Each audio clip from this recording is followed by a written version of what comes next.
अभी हमने डिस्कस करना है the structure of skeletal muscle. हमने ओवरव्यू तो ले लिया है कि एक्चुअली स्केलेटल मसल होती कैसी है, कि स्ट्राइएटेड मसल है, वॉलंटरी है, और वो मसल जो आपके स्केलेटन के साथ कनेक्टेड है उसे हम स्केलेटल मसल कहते हैं। फिर हमने कहा कि इसके अंदर स्ट्राइएशंस होती हैं, ये आपके कंट्रोल में होता है और आप स्केलेटल मसल की मदद से अपनी मर्ज़ी से मूवमेंट करते हो अपने लिम्स की, ठीक है, यानी लिम्स यानी कि आपका पैर और हाथ वगैरह। अब हम अगर इसके स्ट्रक्चर को डिस्कस करें तो उससे पहले हमें एक बात समझना ज़रूरी है कि हम कहते हैं हमारी बॉडी में छोटे छोटे सेल्स होते हैं, ठीक है। अब वो सेल अक्सर जिस भी सेल को हम कंसीडर करते हैं ना, हमारे जहन में आता है सेल होगा बिल्कुल ऐसा सर्कुलर, ठीक है, या फिर कोई इस तरह स्क्वायर की तरह। अब वही सेल आपकी मसल भी एक तरह का ऑर्गन है ना, आपका मसल बहुत हैवी होता है, पूरा ऑर्गन है। अगर मैं बात करूँ बाइसेप की, तो इस तरह का मसल होता है आपका बाइसेप का। तो अब ये बहुत सारे सेल से मिलके बना होगा ऑब्वियसली, और जो आपका बाइसेप का मसल है वो एक स्केलेटल मसल है, बिकॉज वो आपके कंट्रोल में होता है। तो अगर मैं इसके स्ट्रक्चर की बात करूँ तो ऑब्वियसली एक सेल से मिलके बनेगा। तो मसल, जो पूरा मसल होता है, ये पूरा मसल है, जो पूरा मसल है ये मिलके बना होता है छोटे छोटे मसल के सेल से, जिनको हम मसल फाइबर कहते हैं। तो बेसिकली मसल के सेल का नाम मसल फाइबर है। अब सवाल ये पैदा होता है कि मसल फाइबर ही क्यों कहते हैं, स्केलेटल मसल की बात कर रहा हूँ, वरना कार्डियक वाले को हम कार्डियोमायोसाइट कहते थे। अगर स्केलेटल मसल की बात करूं तो मैं इसके सेल को मसल फाइबर कहूँगा। इसका रीज़न क्या है? इसका रीज़न ये है कि जो स्केलेटल मसल होता है ना, जो उसका एक सेल होता है वो काफ़ी लंबा होता है, जस्ट लाइक अ सिलेंडर, उसकी लेंथ काफ़ी बड़ी होती है। जो फाइबर भी इसी तरह के स्ट्रक्चर होते हैं, लंबे लंबे स्ट्रक्चर होते हैं। तो इसीलिए हमने मसल के सेल को मसल फाइबर कहा है, बिकॉज इट इज़ इलोंगेटेड। यह इलोंगेटेड है, थोड़ा लंबा है, इसीलिए हमने इसको मसल फाइबर कहा है। तो जब बहुत सारे मसल फाइबर मिलते हैं तो फिर हमारे पास स्केलेटल मसल बनता है। बट उससे पहले एक और बात समझना ज़रूरी है।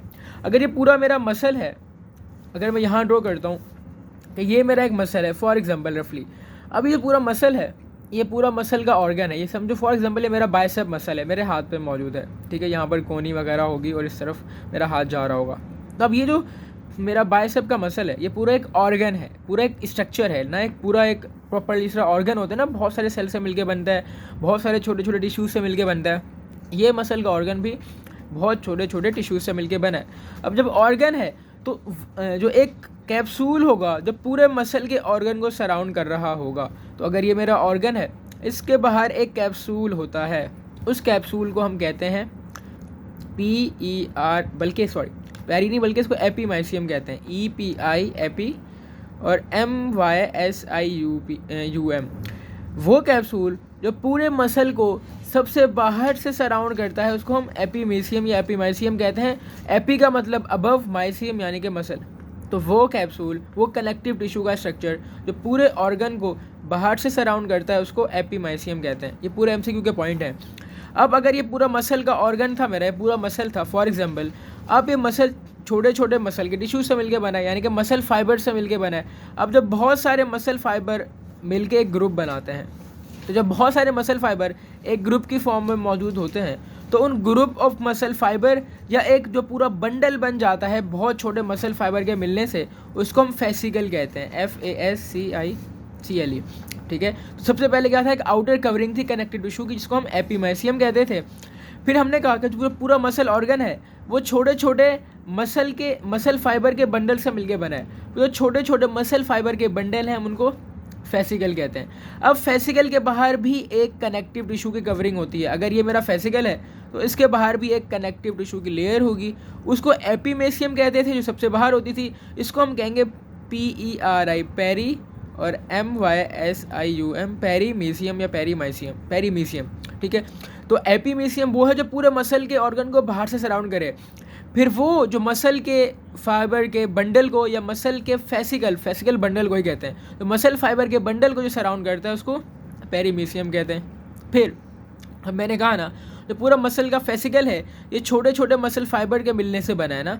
अगर मैं इस एक ही मसल फाइबर को बाहर निकाल कर देखूं, अगर मैं एक पहले पूरा ऑर्गन था, फिर ऑर्गन के अंदर एक बंडल था, बंडल के अंदर छोटे छोटे मसल फाइबर थे, अगर मैं इस मसल फाइबर को बड़ा करके देखता हूँ तो मुझे ऐसा नज़र आएगा। अब इस एक मसल फाइबर के ऊपर भी एक कनेक्टिव टिश्यू की कवरिंग होती है। जो एक मसल फाइबर के ऊपर जो कवरिंग होती है उसको हम एंडोमेसियम कहते हैं, MYSIUM, ठीक है। तो यही सब कुछ था।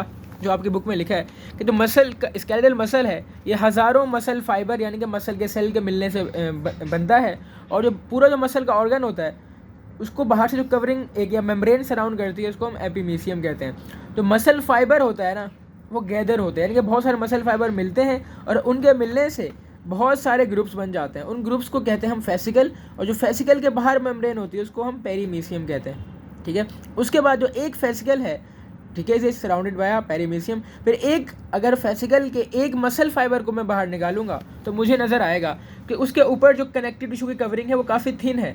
जो थिन कनेक्टिव टिश्यू की कवरिंग है, ठीक है, जो कोलेजन से मिलकर बनी है उसको हम एंडोमीशियम कहते हैं। तो अगर इस डायग्राम में देखें ये पूरा आपका मसल का ऑर्गन था यहाँ से लेके यहाँ तक। इसके सबसे बाहर जो कवरिंग है उसको हम एपिमीशियम कहते हैं। जो बाहर वाली कवरिंग है इसको हम एपिमीशियम कह रहे हैं, जो बिल्कुल मसल ऑर्गन के बाहर वाली है। अब और ये पूरा आपका मसल ऑर्गन है, ये पूरा मसल ऑर्गन है, देखो ये छोटे छोटे बंडल से मिलके बना है, ये पूरा एक बंडल है। इस बंडल के अंदर जो रेड डॉट नज़र आ रहे हैं छोटे छोटे, ये मसल के फाइबर हैं। तो पूरा आपका हो गया मसल का ऑर्गन, वो मसल के बंडल यानी कि मसल के फेसिकल से मिलके बना है। अब उन्होंने यहाँ पर एक मसल फेसिकल इनलार्ज करके दिखाया कि जो पूरा बंडल है उसमें हमें नज़र आ रहा है कि छोटे छोटे जो रेड डॉट हैं ये मसल फाइबर हैं। अब हम इस एक मसल फाइबर को बाहर करके देखेंगे तो हमें ये नज़र आएगा, तो पूरे मसल के ऑर्गन के ऊपर एपिमीशियम है। ठीक है, फिर जो मसल का बंडल था ये बंडल था, इसके ऊपर जो ये वाली कवरिंग होगी ना जो उन्होंने यहाँ पर इस फॉर्म में दिखाई है, जो ये वाली कवरिंग होगी इसको हम कहेंगे एपिमीशियम। ठीक है, ये पेरीमीशियम। और वो कवरिंग जो एक मसल फाइबर यानी कि अगर मसल फेसिकल जो पूरा बंडल था मैं उसके एक सेल को बाहर निकालूं जो ये नज़र आया है, इसके बाहर जो कवरिंग मौजूद होगी उसको मैं एंडोमीशियम का नाम दूंगा, उसको मैं एंडोमीशियम का नाम दूंगा। आई गेस सब समझ में आया होगा। तो स्केलेटल मसल होते हैं, हमें पूरा मसल है, इस मसल को ब्लड सप्लाई भी चाहिए, तो स्केलेटल मसल को यहाँ पर ब्लड सप्लाई भी, बहुत सारी ब्लड की कैपिलरीज आके ब्लड देती हैं। इसी तरह आपकी ब्लड जो आपकी नर्व्स होती हैं वो आती हैं जो न्यूरॉन के ज़रिए सिग्नल आते हैं। जो न्यूरॉन होता है उसकी एंड प्लेट भी होती है। अब जब न्यूरॉन के ज़रिए सिग्नल आ रहा है, एक नर्व सिग्नल लेके आई, उस नर्व से बहुत ज़्यादा न्यूरॉन्स निकली, उन न्यूरॉन्स ने कनेक्शन बनाया आपके मसल के साथ, बिकॉज उस न्यूरॉन का कनेक्शन ज़रूरी है जो आपके मसल को सिग्नल देगा कि आपका मसल कॉन्ट्रैक्ट करे। अब उस सिग्नल कैसा बनता है, अगर हम यहाँ पर देखें, अब समझो ये न्यूरॉन का लास्ट पार्ट है जो आगे आखिर में डायलेट हो गया है अब, और ये पूरा मेरा मसल मौजूद है। ठीक है, तो ये आपका न्यूरॉन आता है, उसकी नर्व एंडिंग होती है एक्सॉन टर्मिनल जिसको कहते हैं, और वहाँ पर उसके हमने ये चैप्टर 3 में ऑलरेडी डिस्कस किया है कि ये एक साइनेप्स बन जाता है। तो वो साइनेप्स जो न्यूरॉन यानी कि न्यूरॉन के एक्सॉन टर्मिनल और मसल फाइबर के बीच में बनता है, वो synapse which is form between the axon terminal and the muscle fibre, उसको हम मोटर एंड प्लेट कहते हैं। तो ऐसा न्यूरोमस्कुलर जंक्शन के नर्व और मसल के बीच के दरमियान जो जंक्शन बनता है उसको न्यूरोमस्कुलर जंक्शन भी कह सकते हो या मोटर एंड प्लेट का नाम भी देते हैं। ठीक है, यही सारी बातें यहाँ पर लिखी गई हैं। अब जो न्यूरॉन है ये आता है, इस न्यूरॉन के एक्सॉन टर्मिनल से एक न्यूरोट्रांसमीटर रिलीज़ होता है जिसको हम एसिटाइलकोलिन कहते हैं। और कैसे रिलीज़ होता है, अगर मैं एक रफली डायग्राम बनाऊँ कि ये न्यूरॉन का लास्ट पार्ट है और नीचे पूरा मसल मेरा मौजूद है। अब यहाँ पे छोटे छोटे वेसिकल मौजूद होते हैं जिनके अंदर मेरा न्यूरोट्रांसमीटर बंद होता है। अब ये बाहर रिलीज़ होगा तो न्यूरोट्रांसमीटर यहाँ पर आ जाएगा, इस जगह को कहते हैं साइनेप्टिक क्लेफ्ट, यानी कि आपके एक्सॉन टर्मिनल से निकला, यहाँ से आपके न्यूरोट्रांसमीटर वेसिकल में बंद था और यहाँ रिलीज़ हुआ, और यहाँ पर आपके मसल फाइबर के ऊपर कुछ गेट वेज होते हैं, कुछ रास्ते होते हैं जिनको हम रिसेप्टर्स कहते हैं। वो एसिटाइलकोलिन आके इस रिसेप्टर पे बाइंड करता है। जैसे ही एसिटाइलकोलिन इसके ऊपर आके बाइंड करता है ना, तो इसके बाइंड होने की वजह से कुछ दरवाजे खुल जाते हैं। वो दरवाजे होते हैं कैल्शियम के लिए, जो कैल्शियम भी अंदर आना शुरू हो जाता है। कैल्शियम के अंदर आने से भी पॉजिटिविटी होती है, और इस गेट के खुलने से एक और गेट भी खुलता है, दैट इज सोडियम। इस गेट के जब एसिटाइलकोलिन इस रिसेप्टर पे बाइंड करेगा तो दो काम होंगे, कैल्शियम भी अंदर आता है और सोडियम भी अंदर आता है। मोस्टली पहले सोडियम अंदर आता है। जब सोडियम अंदर आता है तो अंदर पॉजिटिविटी क्रिएट हो जाती है जिससे मसल की कॉन्ट्रैक्शन में पॉसिबिलिटी आती है। पर जब सोडियम अंदर आ जाता है ना और अंदर पॉजिटिविटी क्रिएट कर देता है, तो इस पॉजिटिविटी क्रिएट होने की वजह से ये कैल्शियम का दरवाज़ा भी खुल जाता है और फिर कैल्शियम भी बाहर से अंदर आना शुरू हो जाता है। अब इस कैल्शियम की वजह से क्या होता है ये हम नेक्स्ट वीडियो में डिस्कस करेंगे, जिसमें हम बढ़ेंगे कि कैसे मसल्स कॉन्ट्रैक्ट करती हैं, पूरा फिनोमिना। तो ये था इसका ऊपर से ओवरव्यू कि किस तरह मसल ऑर्गन के ऊपर कवरिंग होती है। अगर अब मैं एक मसल फाइबर को अंदर से खोल के देखता हूँ, पहले मैंने पूरे मसल ऑर्गन को देखा कि वो जिस तरह बंडल से मिलके बना है, अब मैं एक मसल फाइबर को देखूंगा और उसको डिस्कस करेंगे। जो एक मसल फाइबर होता है ना, it is considered as a cell of skeletal muscle, यानी कि वो मसल फाइबर कुछ और नहीं है बल्कि आपके स्केलेटल मसल का सेल है। ठीक है, और उस स्केलेटल यानी कि मसल फाइबर के अंदर छोटे छोटे कॉन्ट्रैक्टाइल यूनिट होते हैं जिनको मायोफिब्रिल कहते हैं। ठीक है। तो मसल जो है मसल फाइबर से मिलके बना है और मसल फाइबर के अंदर मायोफिब्रिल्स होते हैं। जो एक मसल फाइबर है, अब हम एक सेल की बात करते हैं। हम कहते हैं जो सेल होता है उसके बाहर सेल मेम्ब्रेन होती है, उसको हम सेल मेम्ब्रेन भी कहते थे, और दूसरा नाम होता है प्लाज्मा लेमा। सेम इसी तरह जो आपका सेल है, मसल का सेल जिसको मसल फाइबर कहते हैं, उसके बाहर जो सेल मेम्ब्रेन होती है उसकी सेल मेम्ब्रेन को हम एक खास नाम देते हैं, दैट इज सार्कोलेमा। ठीक है। तो नॉर्मल प्लाज्मा लेमा होता है, बट आपकी मसल फाइबर के सेल के ऊपर जो कवरिंग होती है, जो मेम्ब्रेन होती है, उसको सार्कोलेमा का नाम दिया जाता है। और जो आपका साइटोप्लाज्म होता है सेल का, उसको साइटोप्लाज्म कहते हैं, बट बिकॉज ये सार्कोलेमा है तो वो साइटोप्लाज्म जो कि मसल फाइबर का होता है उसको हम सार्कोप्लाज्म कहते हैं। तो sarcolemma is the membrane of muscle fibre and sarcoplasm is the cytoplasm of our muscle fibre, यानी एक मसल सेल की। जो एक मायोफिब्रिल होता है, इट इज़, अब मैंने बात की ना कि किस तरह वो नर्व आती हैं और न्यूरॉन कनेक्ट होती हैं आपके मसल फाइबर के साथ। वो न्यूरॉन जो होती है वो एक मायोफिब्रिल के साथ कनेक्टेड होती है। न्यूरॉन का जो एक्सॉन वाला पार्ट है वो किसी और चीज़ के, उसका एक्सॉन टर्मिनल होगा, वो आपके मायोफिब्रिल के साथ कनेक्टेड होगा। ठीक है। और जब वो कनेक्ट होते हैं आपस में तो न्यूरोमस्कुलर जंक्शन बनाते हैं, और एक मसल के ऊपर बहुत ज़्यादा न्यूरोमस्कुलर जंक्शन होते हैं। डिपेंड करता है, कभी कभी आप डिपेंड करते हैं कि आपकी कौन सी मसल है। कुछ ऐसी मसल होती हैं कि वो बहुत सारी मसल मिलके एक साथ काम करती हैं, तो उनके लिए बहुत ज़्यादा हमें न्यूरोमस्कुलर जंक्शन की ज़रूरत नहीं होती। बट ऐसी मसल्स जो प्रिसाइज काम करती हैं कि यार उन्होंने एक तरफ अगर फॉर एग्जांपल मेरी आई की मसल है, हमें पता है कि हम आई को जब मूव करवाना होता है इस पार्ट को, तो कभी ये पार्ट इस तरफ भी मूव करता है, इस तरफ भी मूव करता है, तो एक प्रिसाइज होता है कि आपने पूरी आई को एक साथ मूव नहीं करना, सिर्फ आपने इस पार्ट को आगे पीछे मूव करना है। तो इसके लिए आपको ज़्यादा न्यूरोमस्कुलर जंक्शन की ज़रूरत होती है। जितने ज़्यादा न्यूरोमस्कुलर जंक्शन होंगे उतनी ज़्यादा मसल्स अपने काम करने में प्रिसाइज होंगी। ठीक है। अब यहाँ पर एक मसल फाइबर का एक बड़ा सा स्ट्रक्चर बनाया गया है कि किस तरह एक मोटर न्यूरॉन होती है। मोटर न्यूरॉन यानी कि वो न्यूरॉन जो सिग्नल देगी आपकी मसल को कॉन्ट्रैक्ट होने के लिए। तो मोटर न्यूरॉन आता है, उसका एक्सॉन है, वो एक्सॉन टर्मिनल बना देता है, और ये तो वो कनेक्शन जो axon terminal and muscle fibre के बीच में होता है उसको मोटर एंड प्लेट का नाम देते हैं। यहाँ पर वो डायग्राम दिखाई गई है। फिर पूरा ये मसल फाइबर है और उसकी डायग्राम है। अब अगर हम स्केलेटल मसल की बात की हमने, और हमने मसल फाइबर की भी बात की, अब अगर इसको और डिटेल में डिस्कस किया जाए तो सार्कोलेमा जो होती है, अब मोटर एंड प्लेट क्या है, वो कनेक्शन है जहाँ पर मसल कनेक्टेड है आपके एक्सॉन या न्यूरॉन के साथ। ठीक है। अब वहाँ पर जो आपकी प्लाज्मा की मेम्ब्रेन होती है ना, तो एक ये अगर मैं इस डायग्राम को देखूँ तो ये आपका पूरा मसल फाइबर है, ये पूरा मसल फाइबर है, और इस मसल फाइबर के बाहर ये आपकी मेम्ब्रेन है। ठीक है। उन्होंने इसको ऊपर से, अगर ये पहले बंद थी, इसको उठा के दिखाया, तो ये है मसल की वो सेल की मेम्ब्रेन, जो मसल फाइबर की मेम्ब्रेन है, उसको सार्कोलेमा कह रहे हैं। जो सार्कोलेमा होती है ना, जो मोटर एंड प्लेट पे वो एरिया जहाँ पर ये आपके न्यूरॉन के साथ कनेक्टेड होती है, ये बहुत ज़्यादा फोल्डेड होती है। क्यों? जो चीज़ जितनी ज़्यादा फोल्डेड होगी ना, उसका सरफेस एरिया ज़्यादा होगा। जितना ज़्यादा सरफेस एरिया होगा, एसिटाइलकोलिन या आपका जो आपका न्यूरोट्रांसमीटर है वो इजीली आके उसके साथ बाइंड कर लेगा, तो इसीलिए वो ज़्यादा फोल्डेड होती है। जो सार्कोलेमा होती है, जो आपकी ये मेम्ब्रेन की कवरिंग है, जैसे ही मोटर एंड प्लेट इसको सिग्नल देती है तो ये क्या करती है, अपने अंदर कैल्शियम आयंस की एंट्री को आने देती है। तो जैसे ही सार्कोलेमा को सिग्नल मिलेगा आपके न्यूरॉन के जरिए कि आपने कॉन्ट्रैक्ट करना है, तो सार्कोलेमा सबसे पहले कैल्शियम को अंदर आने देगा। तो यही कह रहे हैं कि sarcolemma permits calcium ion to enter और leave the myofibril from the specific protein pathway. अब इसके खास दरवाजे होते हैं, ऐसा नहीं कि हर जगह से आ जाए, कुछ गेटवेज होंगे जहाँ से कैल्शियम अंदर आएगा। ठीक है। अब हमने बात की कि आउटर कवरिंग जो सेल मेम्ब्रेन है उसको सार्कोलेमा कहते हैं, जो साइटोप्लाज्म है उसको सार्कोप्लाज्म कहते हैं। हमने इसी तरह एंडोप्लाज्मिक रेटिकुलम भी पढ़ा है कि सेल के अंदर एंडोप्लाज्मिक रेटिकुलम भी होता है। वो एंडोप्लाज्मिक रेटिकुलम जो मसल फाइबर का है उसको खास नाम दिया जाता है, दैट इज सार्कोप्लाज्मिक रेटिकुलम। और जो सार्कोप्लाज्मिक रेटिकुलम है, इसका खास काम है मसल के अंदर कि ये कैल्शियम को स्टोर करता है। तो एमसीक्यू का पॉइंट है जो बहुत दफ़ा पूछा गया है कि सार्कोप्लाज्मिक रेटिकुलम का फंक्शन क्या होता है, कि वो कैल्शियम को स्टोर करेगा। ठीक है। तो it is the storage site for calcium ion which is use in muscle contraction. अब हम मसल कॉन्ट्रैक्शन की वीडियो में डिस्कस करेंगे किस तरह कैल्शियम आयन्स का काम होता है मसल को कॉन्ट्रैक्ट कराने में और रिलैक्स कराने में भी। ठीक है। अब जो सार्कोलेमा है, अगर ये कवरिंग है पूरी, अगर मैं इसको यहाँ पर दिखाऊँ कि अगर ये मेरा एक सेल है और इसकी बाहर वाली कवरिंग है जिसको मैं सार्कोलेमा का नाम दे रहा हूँ, कहीं बार ऐसा होता है कि पूरा सेल मेरा स्ट्रेट जा रहा है, ये जो सार्कोलेमा है ये अंदर की तरफ इनवर्ड मूव कर जाती है, अंदर की तरफ एक्सटेंड कर जाती है।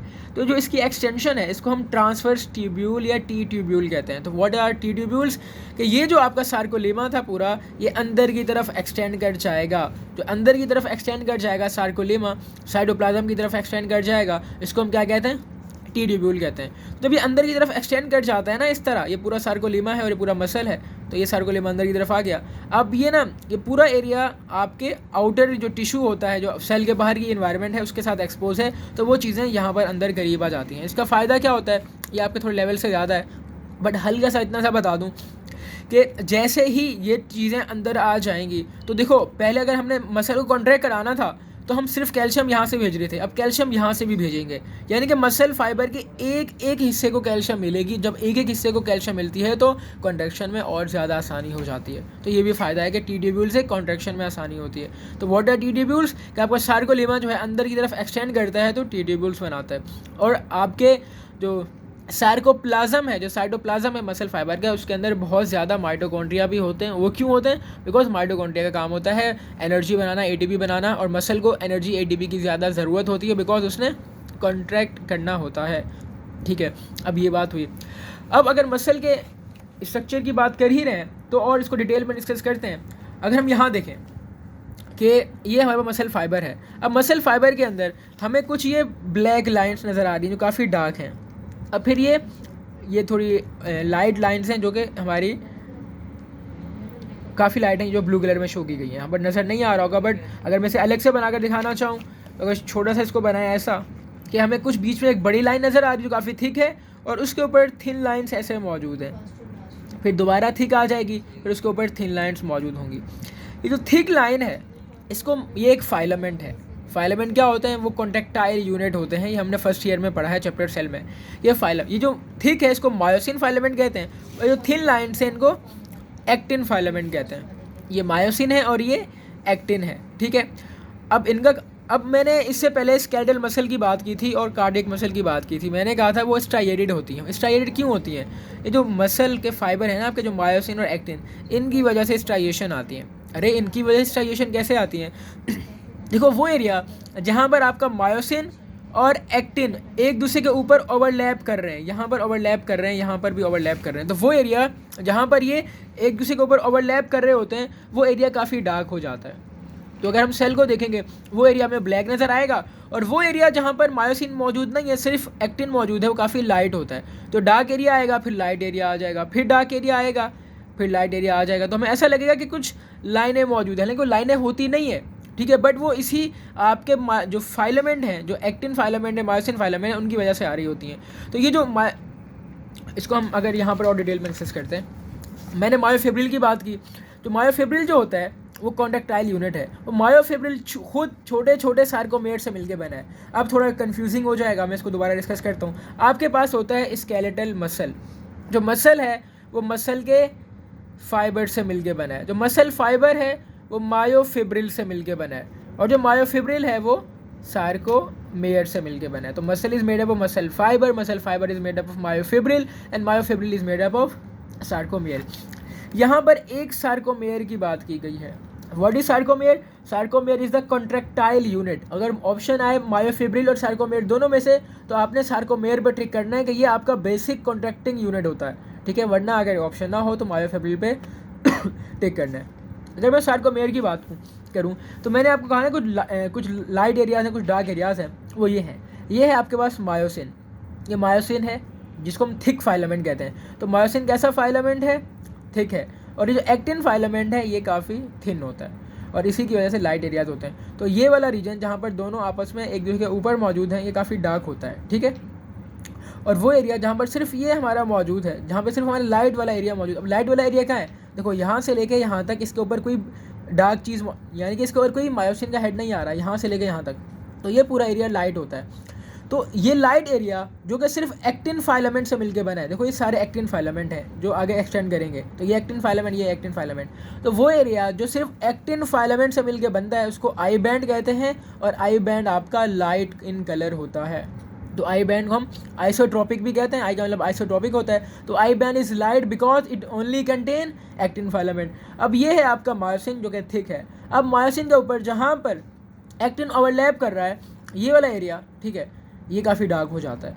और इस पूरे एरिया को यहाँ से जहाँ पर आपका मायोसिन मौजूद है, मायोसिन यहाँ से स्टार्ट हो रहा है मायोसिन, और यहाँ तक एक्सटेंड कर रहा है, तो वो एरिया जहाँ पर आपका मायोसिन मौजूद होता है उसको हम ए बैंड कहते हैं। तो ए बैंड में क्या आता है? मायोसिन तो आता ही आता है, एक और चीज़ आती है, कहीं कहीं पर एक्टिन के फाइलामेंट भी इसके ऊपर ओवरलैप कर रहे हैं। तो पेपर में पूछा जाता है कि A band consist of myosin plus actin, I band contain only actin filament. अब देखो, ये एक एक्टिन फाइलामेंट और ये एक और एक्टिन फाइलामेंट। अब देखो, ये एक्टिन फाइलामेंट और एक और एक्टिन फाइलामेंट दोनों आपस में इस चीज़ के ज़रिए कनेक्टेड हैं, इसको हम जेड लाइन कहते हैं। तो टू फाइलामेंट ऑफ टू सार्कोमेयर, ये एक सार्कोमेयर है, एक और सार्कोमेयर है। तो सवाल पैदा होता है कि दो सार्कोमेयर, हमें कैसे पता चलेगा कि अलग सार्कोमेयर है? बिकॉज दो सार्कोमेयर, एक सार्कोमेयर ये है और एक इस तरफ होगा, both are separated by a line which is called Z line या जेड डिस्क, ठीक है। तो जेड लाइन एक एक्टिन फाइलामेंट और दूसरे एक्टिन फाइलामेंट को आपस में, देखो ये आपस में जोड़ के रखती है इस तरह, ठीक है। इसके कुछ प्रोटीन्स होते हैं जो आपके लेवल से ऊपर हैं, हमें इसको नहीं पढ़ना। तो मायोसिन की बात करें, मायोसिन ये थिक फाइलामेंट है। अब जिस तरह दो एक्टिन फाइलामेंट को आपस में जोड़ के रखती है कौन, जेड डिस्क, इसी तरह होती है एम लाइन। एम लाइन जोड़ती है मायोसिन को आपस में, ठीक है। अब एक और चीज़, अब वो वाला एरिया, अब मायोसिन का बीच वाला अकेला एरिया, मायोसिन का बीच वाला अकेला एरिया जहाँ पर एक्टिन फाइलामेंट ओवरलैप ही नहीं कर रहा। हमने बात की कि वो एरिया जहाँ से पूरा आपका मायोसिन एक्सटेंड करता है उसको ए बैंड कहते हैं, और उस ए बैंड के अंदर आपके एक्टिन के फाइलामेंट की ओवरलैपिंग भी हो रही होती है। बट ए बैंड का वो हिस्सा जो सिर्फ और सिर्फ मायोसिन से मिलके बना है, उसमें कोई एक्टिन नहीं है, उसको हम एच बैंड कहते हैं, जो कि खुद लाइट होता है। तो अगर इसको मैं दोबारा रिवाइज कर रहा हूँ, बिकॉज पूरा ऊपर ये सब कुछ बयान किया गया है कि जो आपका मायोसिन है वो थिक फाइलामेंट है। जो आपका एक मायोसिन होता है ना, अगर ये एक मायोसिन है, ये किस तरह मिलके बनता है, वो दो डिफरेंट स्ट्रैंड से मिलके बनता है। यानी कि आपके पास एक स्ट्रैंड इस तरह का होता है और उसके ऊपर एक और स्ट्रैंड आ रहा होता है। तो दो स्ट्रैंड होते हैं किसी प्रोटीन के स्ट्रक्चर के, उनके मिलने से आपका एक मायोसिन बनता है। सेम इसी तरह जो एक्टिन फाइलामेंट होता है वो भी दो स्ट्रैंड से मिलके बना होता है, ठीक है। तो जो आपका मायोसिन है दो स्ट्रैंड से मिलकर तो बना है, but it is more thicker, तकरीबन 16 से 18 नैनोमीटर इसका डायमीटर होता है, जो आपको याद नहीं रखना, बस मैं सिर्फ बता रहा हूँ कि थोड़ी ज़्यादा थिक है, 16 to 18 नैनोमीटर है। और जो आपका थिन फाइलामेंट है तकरीबन ये 7 to 8 नैनोमीटर होता है, 7 to 8 नैनोमीटर ये इसकी थिकनेस है, और इसकी थिकनेस ज़्यादा है तो इसीलिए हमें डार्क नज़र आता है। तो एम फाइलामेंट, थिक फाइलामेंट, एक्टिन थिन, वो एरिया जिसमें सिर्फ और सिर्फ एक्टिन फाइलामेंट मौजूद है, जिसमें सिर्फ और सिर्फ ये एक्टिन मौजूद है, इस एरिया को हम आई बैंड कहते हैं। और वो एरिया जहाँ पर एक्टिन और मायोसिन दोनों मौजूद हैं और मायोसिन पूरा का पूरा उसमें आ रहा है, उसको हम ए बैंड कहते हैं। यहाँ से लेके यहाँ तक देखो मायोसिन पूरा आ रहा है और इसमें एक्टिन भी ओवरलैप कर रहा है। बट ए बैंड का वो एरिया या मायोसिन फाइलामेंट का वो एरिया जहाँ पर सिर्फ और सिर्फ मायोसिन मौजूद है, जो सेंटर में है, उसको एच जोन कहते हैं। अब इसको रीड करते हैं। जो मायोफिब्रिल है इसमें दो तरह के प्रोटीन के फाइलामेंट हैं, एक्टिन का फाइलामेंट और मायोसिन का फाइलामेंट। जो एक मायोसिन का फाइलामेंट है वो थिक होता है, 60 नैनोमीटर उसका डायमीटर होता है। जो एक मायोसिन फाइलामेंट है बहुत सारे मायोसिन के मोनोमर से मिलकर बनता है, यानी एक मायोसिन का फाइलामेंट बहुत सारे मायोसिन के मोनोमर के मिलने से बनता है। और इट हैज़ ट्विस्टेड स्ट्रैंड, यानी कि यही तो बिल्कुल स्ट्रेट स्ट्रैंड नहीं होते, दो स्ट्रैंड होते हैं जो एक दूसरे के ऊपर इस तरह ट्विस्टेड स्ट्रक्चर में पाए जाते हैं, ठीक है, विद ईच। और एक मायोसिन के ऊपर ये जो हमें नज़र आ रही है ना ये चीज़ें, ये मायोसिन हेड कहलाता है, ठीक है। अगर मैं इसको यहाँ पर भी दिखाऊँ तो ये डायग्राम दिखाई गई है कि दो स्ट्रैंड हैं आपस में इंटरकनेक्टेड हैं और उनसे ये जो स्ट्रक्चर निकल रहा है ये हेड है, और एक मायोसिन के ऊपर दो हेड होते हैं और ये उसका नेक का एरिया है, ठीक है। सो मायोसिन, एक मायोसिन का फाइलामेंट बहुत सारे मायोसिन के मोनोमर से मिलकर बनता है, which has twisted strands with projected head outward which form a cross link with actin filament. अब ये जो आपका मायोसिन के हेड होते हैं वो आपके एक्टिन के फाइलामेंट के साथ ना कनेक्ट होते हैं। अब कैसे कनेक्ट होते हैं ये हम डिस्कस करेंगे आगे मसल की कॉन्ट्रैक्शन में, बट अभी आपको पता होना चाहिए कि जो मायोसिन का हेड निकलता है मायोसिन फाइलामेंट से इस तरह, वो आगे उसके अंदर एबिलिटी होती है कि एक्टिन फाइलामेंट के अंदर कुछ खास ऐसी जगह होती हैं जहाँ पर ये बाइंड कर जाता है, अटैच हो जाता है। जब अटैच हो जाता है तो मसल की जो हम कॉन्ट्रैक्शन पढ़ेंगे हम देखेंगे कि अगर ये मेरा मायोसिन है और ये एक्टिन है, ये उसका हेड निकला हुआ है, तो जब ये हेड मेरे एक्टिन के साथ अटैच हो जाएगा तो इसको अपनी तरफ खींचेगा, जब खींचेगा तो ये चीज़ इसके ऊपर रोटेट करेगी। जब रोटेट करेगी तो हालांकि मसल साइज़ में छोटी नहीं होती, लेकिन एक्टिन फाइलामेंट बिकॉज अब ऊपर स्लाइड करके आ गया है तो एक सार्कोमेयर के साइज़ में, एक सार्कोमेयर लेंथ में छोटा हो जाएगा। कैसा हो जाएगा यहाँ देखते हैं कि अगर ये पूरा मेरा स्ट्रक्चर है तो एक्टिन फाइलामेंट जब इसके साथ अटैच होगा और खींचा जाएगा इस तरफ, तो जब ये चीज़ इसको अपने ऊपर स्लाइड करवा रही होगी, जब स्लाइड करवा रही होगी तो ये इसके और करीब जाएगा, जब और करीब जाएगा तो जेड डिस्क भी और करीब आ जाएंगी। कितना करीब जा सकता है? मैक्सिमम वो इतना करीब जा सकता है, जेड डिस्क मैक्सिमम इतने करीब आ सकती हैं, और ये वाली भी इतनी, बिकॉज मायोसिन फाइलामेंट अपनी जगह से नहीं हिलता, एक्टिन फाइलामेंट उसके ऊपर स्लाइड करता है। तो एक्टिन फाइलामेंट मायोसिन के ऊपर स्लाइड करता है और इस तरह मसल कॉन्ट्रैक्ट करती हैं। मसल साइज में छोटी नहीं होती, सिर्फ ऊपर फाइलामेंट की स्लाइडिंग हो रही होती है, ठीक है। सो मायोसिन डिफरेंट फाइलामेंट से मिलकर बना है, उसका हेड है। अब मैं एक्टिन फाइलामेंट की बात करूं, वो भी दो डिफरेंट स्टैंड से मिलकर बना है, जो दो ट्विस्टेड स्टैंड होते हैं। और एक्टिन फाइलामेंट अकेला नहीं होता, अगर ये एक्टिन स्टैंड है तो उसके ऊपर ट्रोपोनिन भी मौजूद होते हैं और ट्रोपोमायोसिन भी। तो एक एक्टिन फाइलामेंट अकेला नहीं है, बल्कि उसके ऊपर दो और चीज़ें मौजूद हैं।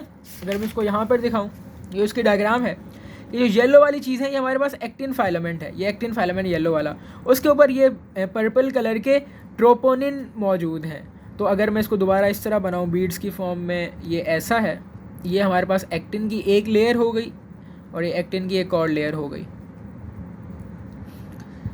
और इसके ऊपर यहाँ पर कुछ डार्क ट्रोपोनिन के मॉलिक्यूल मौजूद हैं, और यहाँ पर एक ट्रोपोमायोसिन भी मौजूद है, जो ये मैंने शो कर दिया, ठीक है। होता क्या है, ये ट्रोपोनिन होते हैं जो एक्टिन फाइलामेंट के साथ एसोसिएटेड होते हैं, ठीक है। जो ट्रोपोनिन होते हैं ये फर्दर तीन तरह के होते हैं, troponin I, troponin T, troponin C. तो ट्रोपोनिन सी होता है, इसका काम होता है कैल्शियम को स्टोर करना। तो ट्रोपोनिन आई होता है, इसका काम होता है एक्टिन और मायोसिन को आपस में जुड़ने ना देना। और जो ट्रोपोनिन टी का काम है वो हम आगे डिस्कस करते हैं, बट ये तीन है। आपके पास सी है ट्रोपोनिन सी, जिसका काम है कैल्शियम को स्टोर करना, ट्रोपोनिन आई जिसका काम है एक्टिन और मायोसिन को आपस में जुड़ने ना देना, और ट्रोपोनिन टी होता है, इसका काम होता है ट्रोपोमायोसिन के साथ जुड़ के रहना। ट्रोपोमायोसिन क्या होता है, अब जो ये दो लेयर्स थी ना, इनके ऊपर एक और लेयर आ रही होती है ऐसे, वो जो वाइट वाली लेयर यहाँ पर शो की गई है, ये है वो, ये लेयर यहाँ पर आ रही है, ये है ट्रोपोमायोसिन की। अब बेसिकली होता क्या है, अगर हम इसको देखें तो ये है हमारे पास हेड, जो कि हमारे मायोसिन के, जो मायोसिन का हेड है, इसने अटैच होना होता है एक्टिन के साथ। अब यहाँ पर एक्टिन के साथ ये अटैच होना चाहता है ना, अगर ये मेरा एक्टिन का कोई स्ट्रक्चर है और ये मेरा हेड है ट्रोपोमायोसिन का, मायोसिन का, जो एक्टिन के साथ अटैच होना चाह रहा है, तो जहाँ पर इसने यहाँ पर अगर अटैच होना होता है ना, तो इस जगह को जो वाइट वाली चीज़ थी इसने सराउंड किया होता है, कवर किया होता है। अब जगह खाली ही नहीं है जहाँ पर आपका मायोसिन अटैच हो सके। तो जब तक ट्रोपोमायोसिन यहाँ से, यानी कि आपके एक्टिन के ऊपर से नहीं हटेगा, जगह खाली नहीं करेगा, तब तक आपका मायोसिन का हेड इसके साथ नहीं अटैच हो सकता। तो जब आगे हम पढ़ेंगे, जब मसल कॉन्ट्रैक्ट करती हैं, तो उसी कॉन्ट्रैक्शन में जो सबसे पहला काम होना ज़रूरी होता है वो ये होता है कि ये जो आपका ट्रोपोमायोसिन ने मायोसिन के अटैचमेंट वाली जगह को घेरा हुआ है, वो यहाँ से हट जाए। वो कैसे हटता है? वो कैल्शियम के आने की वजह से हटता है। जैसे ही कैल्शियम आता है तो आपका जो ट्रोपोमायोसिन होता है वो खाली जगह छोड़ देता है, फिर आपका मायोसिन उसके साथ अटैच हो जाता है एक्टिन के साथ, और इसके साथ अटैच होकर इसको इस तरफ खींचता है, तो वो इस तरफ आपका फाइलामेंट स्लाइड कर जाता है, ठीक है। अब यही बात यहाँ पर बतानी थी। अब इसको हम रीड कर लेते हैं कि ट्रोपोनिन और ट्रोपोमायोसिन होते हैं किसके पास? आपके एक्टिन फाइलामेंट के पास, ठीक है। और जो डबल स्ट्रैंडेड ट्विस्टेड मॉलिक्यूल है और बहुत सारे एक्टिन के मोनोमर से मिलकर बना है। जो एक एक्टिन का मोनोमर है उसके पास एक बाइंडिंग साइट होती है जहाँ पर मायोसिन क्रॉस ब्रिज फॉर्म करता है इसके साथ। वो क्या है हम आगे डिस्कस करेंगे अगली वीडियो में। जो ट्रोपोनिन है, it is a binding complex. जो ट्रोपोनिन होता है वो बाइंडिंग कॉम्प्लेक्स होता है, उसकी 3 वैराइटीज़ होती हैं। ट्रोपोनिन की 3 वैराइटीज़ हैं, ट्रोपोमायोसिन एक ही तरह का है। ट्रोपोनिन के 3 टाइप्स हैं, C-I-N-T, ठीक है। जो एक सब यूनिट है उसके अपने फंक्शन है। जो ट्रोपोनिन सी है उसका काम क्या होता है? कैल्शियम को बाइंड करना और स्टोर करना। जो ट्रोपोनिन आई होता है उसका काम होता है एक्टिन और मायोसिन की इंटरेक्शन को इनहिबिट करना, और टी का काम होता है ट्रोपोमायोसिन के साथ बाइंड करके रहना। जब तक ये ट्रोपोमायोसिन के साथ बाइंड इन रहेगा और ट्रोपोमायोसिन मायोसिन के अटैचमेंट वाली जगह को कवर करके रखेगा, तब तक मसल अपनी कॉन्ट्रैक्शन को स्टार्ट नहीं करा सकती, बिकॉज कॉन्ट्रैक्शन को स्टार्ट होने के लिए आपके मायोसिन हेड्स का एक्टिन की उस जगह पर अटैच होना ज़रूरी है जहाँ पर अभी ट्रोपोमायोसिन मौजूद है, ठीक है। तो ये जो ऑर्गेनाइजेशन है एक्टिन और मायोसिन की, ये क्या बनाती है? लाइट एंड डार्क रीजन बनाती है। अब ये किस तरह बनते हैं? ये डिफरेंट बैंड्स की वजह से मिलके बनते हैं। जो लाइट रीजन है उसमें सिर्फ एक्टिन के फाइलामेंट होते हैं, इसलिए हम इसको आई बैंड भी कहते हैं। लाइट रीजन जो है, मैंने कहा था जो लाइट रीजन होता है वो सिर्फ एक्टिन के फाइलामेंट से मिलकर बनता है, उसको हम आई बैंड कहते थे, ठीक है। और जो आई बैंड है, ये पूरा आई बैंड है, उसके बीच में कौन सी लाइन पाई जाती है, दैट इज जेड लाइन, ठीक है। तो आई बैंड है, उसके बीच में जेड लाइन है, और ये जेड लाइन जो है दो एक्टिन फाइलामेंट को आपस में कनेक्ट कर रही है, और जेड लाइन का मतलब होता है मिडल, ठीक है। ये एक विजन एक वर्ड है, उसका मतलब होता है मिडल, तो जेड लाइन उसके नाम से निकल के बनी है। डार्क रीजन की बात करूं तो ये वो डार्क रीजन वो एरिया है जहां पर थिक मायोसिन फाइलामेंट ओवरलैप करता है थिन के साथ। अकेले मायोसिन की वजह से डार्क एरिया नहीं बनता, मायोसिन का ऊपर जहां पर ये आपका एक्टिन स्लाइड करके आया हुआ है, ये वाला एरिया जो है आपका डार्क कहलाएगा, ठीक है। जो उस फाइलम और उस डार्क बैंड को ए बैंड कहते हैं, उसका मतलब है एन आइसोट्रोपिक। आई यानी आई बैंड जो लाइट वाला है उसको आइसोट्रोपिक कहते हैं, ए बैंड जो डार्क रीजन है उसको एन आइसोट्रोपिक कहते हैं। और डार्क रीजन क्यों बनता है ये याद रखना है, बिकॉज मायोसिन के ऊपर एक्टिन की ओवरलैपिंग हो रही है, जहाँ ओवरलैपिंग हो रही है वहाँ पर डार्क रीजन बनेगा। अब इस ए बैंड के अंदर कौन सी चीज़ पाई जाती है, एम लाइन, जो कि दो मायोसिन को आपस में अटैच करता है, ठीक है। तो मायोसिन के फाइलामेंट हैं are connected by M line और एम डिस्क, मायोसिन के filament are connected by this line which is called M line, ठीक है, और M disc. The A band has a slightly middle region. अब A band खुद तो पूरा dark है, बट उसके अंदर एक छोटा सा लाइटर रीजन भी पाया जाता है जिसको हम एच जोन कहते थे। तो आई बैंड आपने याद रखना है, I band only contain actin filament, बीच में जेड लाइन मौजूद है। ए बैंड जो है contain actin and myosin both, और डार्क रीजन जो होता है ए बैंड का वो कौन सा होता है, जहाँ पर मायोसिन के ऊपर किसकी स्लाइडिंग हो रही है, एक्टिन की। और मायोसिन का वो एरिया या फिर आपके ए बैंड का वो एरिया जहाँ पर सिर्फ मायोसिन मौजूद है और उसके ऊपर किसी एक्टिन की स्लाइडिंग नहीं हो रही, ओवरलैपिंग नहीं हो रही, ये जो पूरा एरिया है इसको हम एच जोन कहते हैं। ये पूरा एरिया यहाँ से लेके यहाँ तक एच जोन कहलाएगा, ठीक है। और तो इससे रीजन बिटवीन, अब जो एक जेड लाइन और दूसरी जेड लाइन के बीच में जो रीजन था उसको हम सार्कोमेयर कह रहे थे, और इस तरह यहाँ इसका स्ट्रक्चर कंप्लीट होता है। ये जो पूरा एरिया है ना, जो एक जेड लाइन से दूसरी जेड लाइन तक एक्सटेंड करता है, इसको हम सार्कोमेयर कहते हैं, ठीक है। मसल जो है मसल फाइबर्स यानी कि मसल फाइबर से मिलके बनता है। मसल फाइबर में बहुत ज़्यादा मायोफिब्रिल्स होते हैं, और मायोफिब्रिल जो है सार्कोमेयर से मिलके बनता है। और सार्कोमेयर में क्या चीज़ है, एक्टिन एंड मायोसिन मौजूद है, आई बैंड है, ए बैंड है, और एक जेड डिस्क और दूसरे जेड डिस्क के बीच में जो मायोसिन और एक्टिन फाइलामेंट आ जाएंगे वो क्या बनाएंगे, सार्कोमेयर, एंड दैट्स इट।